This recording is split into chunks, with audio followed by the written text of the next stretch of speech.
Evangelho segundo o Espiritismo, capítulo 2. Meu reino não é deste mundo. A realeza de Jesus. Que não é deste mundo o reino de Jesus, todos compreendem. Mas não terá ele uma realeza também na terra? Nem sempre o título de rei implica o exercício do poder temporal. Dá-se esse título por unânime consenso a todo aquele que, pelo seu gênio, ascende à primeira plana numa ordem de ideias quaisquer, a todo aquele que domina o seu século e influi sobre o progresso da humanidade. É nesse sentido que se costuma dizer o rei ou o príncipe dos filósofos, dos artistas, dos poetas, dos escritores, etc.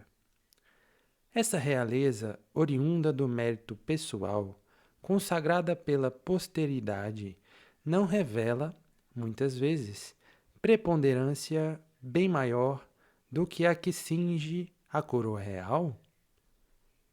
Imperecível é a primeira, enquanto esta outra é joguete das vicissitudes.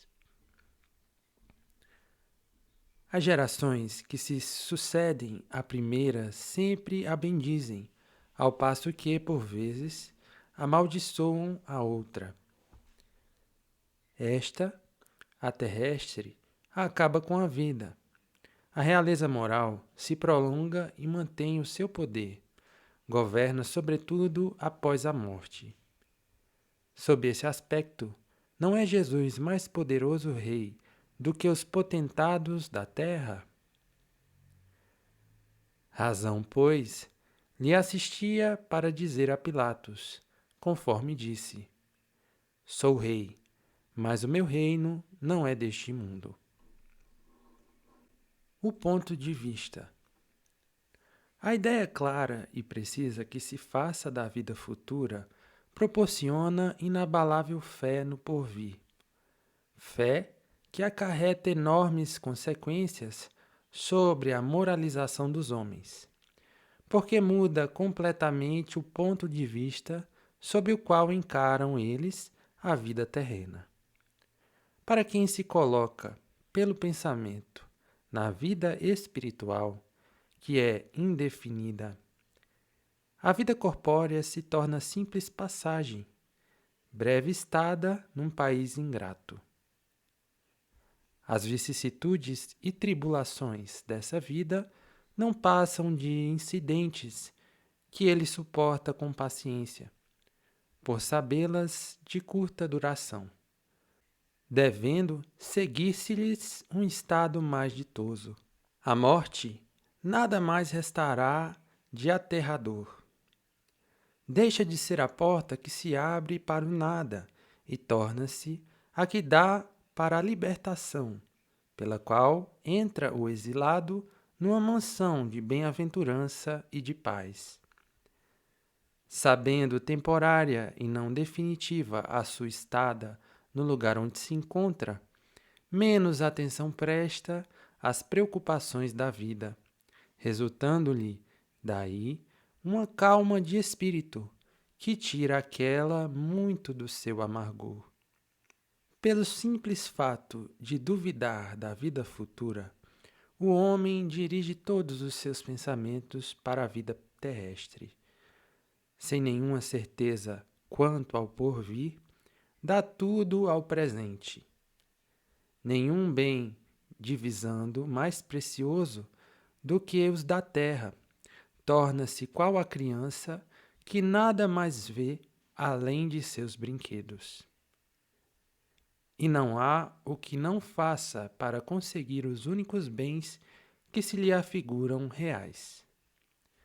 A perda do menor deles lhe ocasiona causticante pesar, um engano, uma decepção, uma ambição insatisfeita, uma injustiça de que seja vítima, o orgulho ou a vaidade feridos são outros tantos tormentos que lhe transformam a existência numa perene angústia, infligindo-se, ele, desse modo, a si próprio, verdadeira tortura de todos os instantes.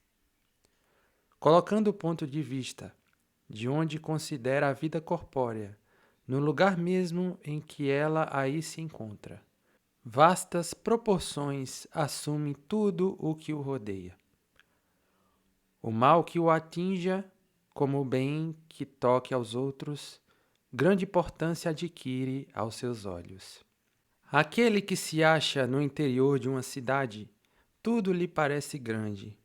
Assim, os homens que ocupem as altas posições, como os monumentos. Suba ele, porém, a uma montanha, e logo bem pequenos lhe parecerão homens e coisas. É o que sucede ao que encara a vida terrestre do ponto de vista da vida futura. A humanidade, tanto quanto as estrelas do firmamento, perde-se na imensidade. Percebe, então, que grandes e pequenos estão confundidos, como formigas, sobre um montículo de terra.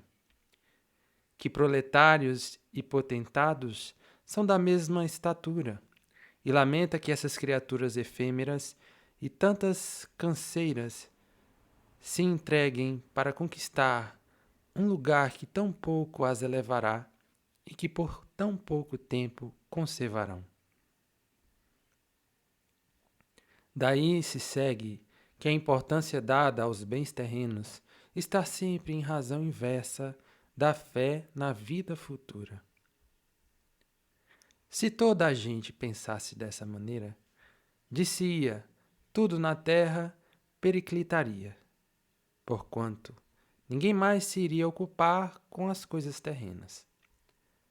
Não, o homem instintivamente procura o seu bem-estar, e embora certo de que só por pouco tempo permanecerá no lugar em que se encontra, cuida de estar aí o melhor ou menos mal que lhe seja possível.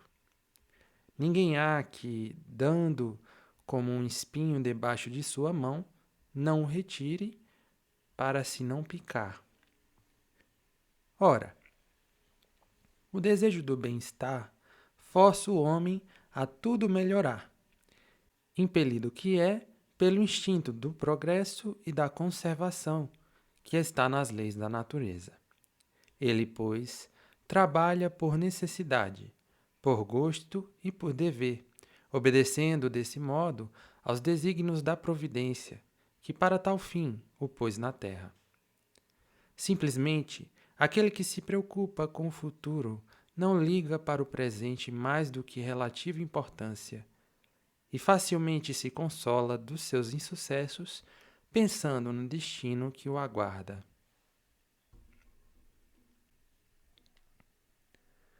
Deus, conseguintemente, não condena os gozos terrenos. Condena, sim, o abuso desses gozos em detrimento das coisas da alma. Contra tais abusos é que se premunem os que a si próprios aplicam estas palavras de Jesus: Meu reino não é deste mundo. Aquele que se identifica com a vida futura assemelha-se ao rico, que perde sem emoção uma pequena soma. Aquele cujos pensamentos se concentram na vida terrestre assemelha-se ao pobre, que perde tudo o que possui e se desespera. O Espiritismo dilata o pensamento e lhe rasga horizontes novos. Em vez dessa visão acanhada e mesquinha que o concentra na vida atual, que faz do instante que vivemos na Terra único e frágil eixo do porvir eterno, ele, o Espiritismo, mostra que essa vida não passa de um elo no harmonioso e magnífico conjunto da obra do Criador. Mostra a solidariedade que conjuga todas as existências de um mesmo ser, todos os seres de um mesmo mundo e os seres de todos os mundos. Faculta, assim, uma base e uma razão de ser à fraternidade universal, enquanto a doutrina da criação da alma, por ocasião do nascimento de cada corpo, torna estranhos, uns aos outros, todos os seres. Essa solidariedade entre as partes de um mesmo todo explica o que inexplicável se apresenta, desde que se considere apenas um ponto. Esse conjunto, ao tempo do Cristo, os homens não teriam podido compreender, motivo porque ele reservou para outros tempos o fazê-lo conhecido.